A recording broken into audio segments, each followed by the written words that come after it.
தூத்துக்குடி மாவட்டம் கோவில்பட்டியில் நாம் தமிழர் கட்சி ஒருங்கிணைப்பாளர் சீமான் பிரச்சாரம் மேற்கொண்டு வருகிறார். அதன் நேரலை காட்சிகளை பார்க்கலாம். மூடவில்லை என்றால் வாயை மூடுகிறார்கள், வந்தால் மூடுகிறார்கள். வந்தபோது ஏன் மூடல? ஐயா கலைஞர் அவர்கள் நான் வந்தால் மூடுவேன் என்கிறார். அம்மையார் ஜெயலலிதா படிப்படியாக மூடுவேன் என்கிறார். ஒருவேளை அவர் திறந்த கடையில எல்லாம் மாடியில் இருக்குதோ என்னவோ, படிப்படியா போய் ஏறி மூடுறதுக்கு நேராகுமோ என்னவோ. கற்றறிந்த பெருமக்கள், அறிவார்ந்த சான்றோர்கள், உயிருக்கு மேலாக நான் நேசிக்கிற உடன் பிறந்தவர்கள் இருக்கிறீர்கள்.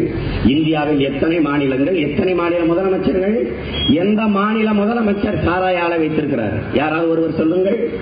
அருகில் இருக்கிற கேரளாவில் ஐயா உம்மன் சாண்டி சாராய ஆலை வைத்திருந்தால் அரை மணி நேரம் அந்த பதவியில் இருக்க விடுவார்களா? ஆந்திராவிலே ஐயா சந்திரபாபு நாயுடு, கர்நாடகாவில் சீதாராமையா, மேற்கு வங்கத்தில் மம்தா பானர்ஜி, பீகாரில் நிதிஷ்குமார், யாராவது ஒரு சாராய ஆலை யோசிச்சு பாருங்க. இந்தியாவிலே தமிழ்நாட்டில் மட்டும்தான் முதலமைச்சர்கள் சாராய ஃபேக்டரி வச்சு சாராயம் வச்சு விற்கிறது. இது மாதிரி ஒரு கொடுமை இந்த இன வரலாற்றை நடந்திருக்கா? காட்டுக்குள்ள இருந்தான் வீரப்பன், அவன் சாராயம் காய்ச்சினான்னு யாராவது சொல்லுங்க பாப்போம். காட்டுக்குள்ள. ஆனா நாட்டுக்குள்ள இருந்த முதலமைச்சர்கள் சாராய ஃபேக்டரி வச்சு, தொழிற்சாலை வச்சு சாராயம் காய்ச்சி விற்கிறாங்க. சரி, நீங்க வந்த போது மூடுங்க, வந்தா மூடுங்க. இப்ப வர்றதுக்கு முன்னாடி இந்த சாராய ஆலைகளை மூடுங்கன்னா பதில் இல்லை. அம்மையார் கனிமொழி கூட என்ன சொல்றாங்க? நாங்கள் ஆட்சிக்கு வந்தால் சாராய ஆலைகளை மூடுவோம், வரலைன்னா மூட மாட்டாங்க. அதான் அர்த்தம். எப்படி இருக்குதுன்னு பாருங்க. ஊழல் லஞ்சத்தை யார் ஒழிக்கிறது?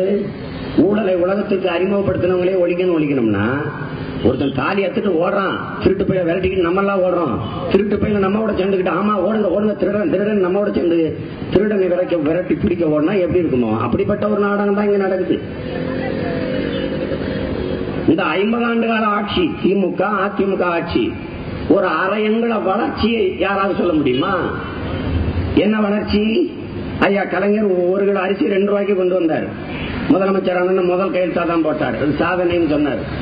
ஏன் 2 ரூபா கொடுத்து வாங்கி சாப்பிடுற நிலையில தான் தமிழ வசதி இருக்கு, இந்த நாட்டு மக்களினுடைய வருமானம் இருக்கு. அப்புறம் அடுத்த 5 ஆண்டு முடிஞ்சோன்னா அந்த அரிசி 1 ரூபாய்க்கு வந்துச்சு. 1 ரூபா தான் 1 கிலோ அரிசி. என்ன வளர்ச்சி? 1 ரூபாய்க்கு அரிசி வித்தா தான் வாங்கி சாப்பிடுற நிலையில வளர்ந்துட்டான் தமிழன். அப்புறம் முடிஞ்சிருச்சு, அதுவும் இலவசம். ஏன்?